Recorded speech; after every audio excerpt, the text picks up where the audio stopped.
안녕하십니까. 아고라TV 진행자 이재영입니다.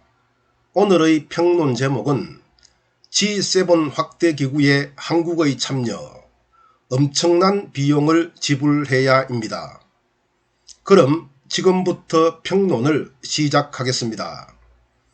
2020년 5월 31일 트럼프 대통령은 G7 확대 의사를 밝힌 후 6월 1일 문재인 대통령에게 전화를 걸어 G7 확대에 대한 의견을 물었습니다. 문재인 대통령은 G7에 한국, 호주, 인도, 러시아를 초청한 것은 적절한 조치라고 화답했습니다. G7 확대기구에 한국이 가입하겠다는 의미입니다. 청와대는 새로운 국제체제의 정식 회원국, 확대된 G7 회원국은 세계를 이끄는 리더국가, 방역과 경제 부문에서 한국의 역할 등을 언급하면서 한껏 기대감에 부풀어 있습니다. 과연 청와대의 주장대로 문재인 대통령의 선택이 국익에 부합될까요? 중국 길들이기로 집약되는 미국의 의도를 추적해보면 금방 해답이 나옵니다. 중국과의 갈등으로 인한 정치 경제적 손실, G7 확대기구의 회원국이 부담해야 할 정치 경제적 의무, 미국의 국제주의에 한국의 역할 분담 등과 같은 문제에 직면할 수 있다는 의미가 되겠습니다.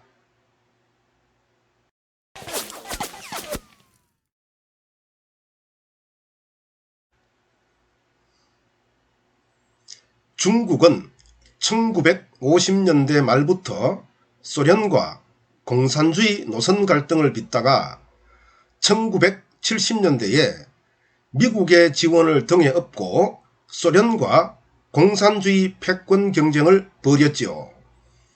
1972년 2월 21일에서 27일 닉슨 대통령이 중국을 방문했고 1972년 11월 21일 UN 총회에서 미국의 도움으로 대만을 추방하고 중국의 대표권을 확보했으며 1979년 1월 1일 미국과 국교를 수립했습니다. 이후 중국은 미국은 거대한 선진국, 중국은 거대한 개도국이라는 판단 아래 미국과 밀월 관계를 유지했습니다. 1980년대의 도강양회, 때를 기다리며 힘을 키운다. 1990년대의 유소작위, 필요할 때 역할을 마다하지 않는다. 2000년대의 화평굴기, 평화롭게 우뚝 선다. 이와 같은 1980년대에서 2000년대의 중국 외교 기조가 이를 증명해 줍니다. 이때까지만 해도 미국은 중국을 경쟁 상대로 평가하지 않았습니다.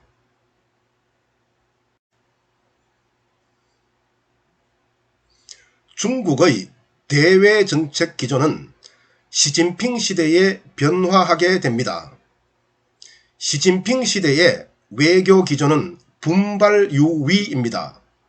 분발해서 성과를 이루어낸다는 의미입니다. 2019년 기준 중국의 국방비는 2610억 달러로 미국에 이어 2위입니다.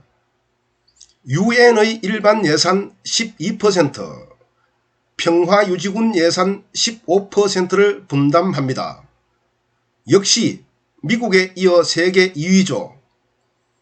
중국, 중앙아시아, 유럽 경제벨트 전략인 1대1로 정책으로 중국 중심의 경제권을 형성하려 하며 아시아 인프라 투자은행으로 아시아의 개발과 금융마저 틀어쥐려 하고 있죠. 중국이 미국의 위상에 도전하는 국가로 변화한 셈입니다. 트럼프 정부가 국가 보조금과 환율 조정 등 무역 불공정을 이유로 시작한 대중무역전쟁, 코로나의 중국 책임론, 홍콩 보안법 통과에 대한 보복 조치인 홍콩에 대한 특별지위 철폐 선언 등은 이러한 상황에 대한 조치로 볼 수 있습니다. G7 확대 구상은 중국 주변국을 포섭하여 중국을 고립시키겠다는 전략으로 볼 수 있죠.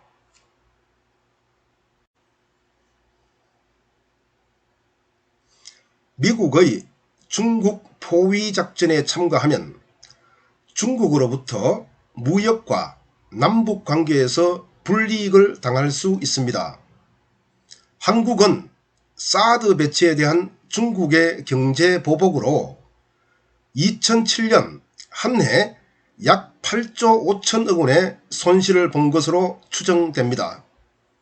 이러한 내용은 2017년 5월 3일 현대경제연구원의 보고서 최근 한중 상호 간 경제손실 점검과 대응 방안에 잘 나타나 있습니다.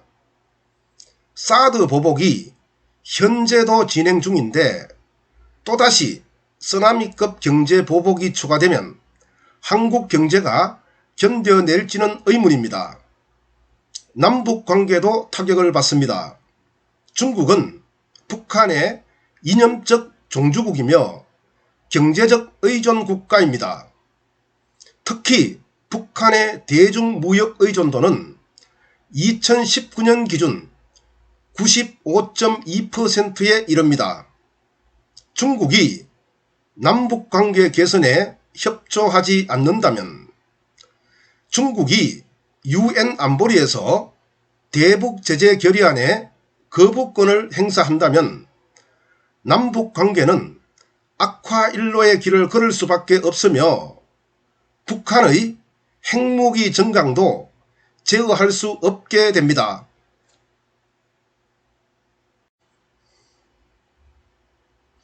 확대된 G7 회원국이 부담해야 할 비용과 미국의 국제주의 참여도 딜레마죠.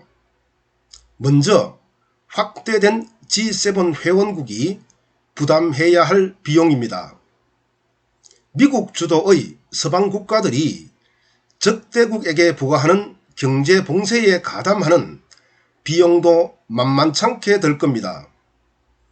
1989년 테난먼 사태 때 서방 7개국이 대중국 무역 금지와 무기 판매 금지를 단행한 적이 있다는 사실을 상기해야 합니다. 미국의 전쟁 비용도 분담해야겠죠.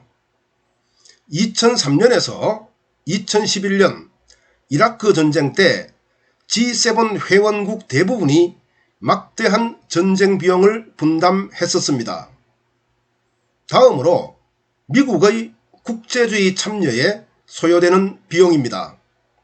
일단 미국의 방위비 인상 요구를 거부할 명분이 사라집니다.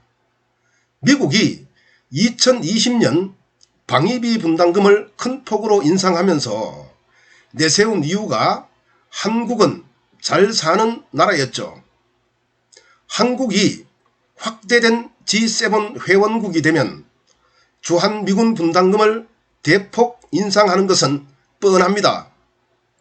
더하여 미국의 아시아 대리인으로 미국의 역외훈련 비용과 아시아 방위비까지 분담해야 할 상황으로 내몰릴 수 있습니다.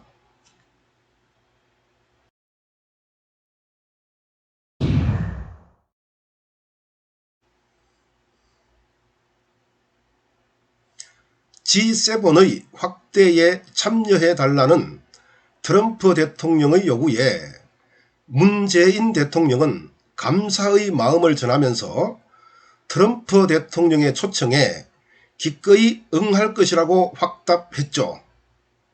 여기에는 두 가지 문제점이 있습니다. 하나는 절차 위반입니다. G7의 확대 회원국에게는 다양한 의무가 부과되기 때문에 여기에 참여하는 것은 국제조약에 버금가는 결정으로 볼 수 있습니다. 국민의 여론을 수렴하고 국회의 논의 과정을 거쳐야 했다는 의미죠. 다른 하나는 외교 정책에 대한 판단 능력의 부재입니다. 현 상태가 중국과 미국의 신냉전이라는 국제 구조를 이해하지 못했다는 것이죠. 친미 반중 줄서기가 어떤 결과를 가져올 것인지에 대한 분석도 제대로 하지 않았습니다. 트럼프 대통령의 대중국 옥죄기 전략이 기존 회원국의 반대 등으로 자연스레 폐기되면 좋겠지만 그대로 진행된다면 발을 빼기가 상당히 곤혹스러울 것입니다. 감사합니다. 아고라TV 진행자 이재영입니다.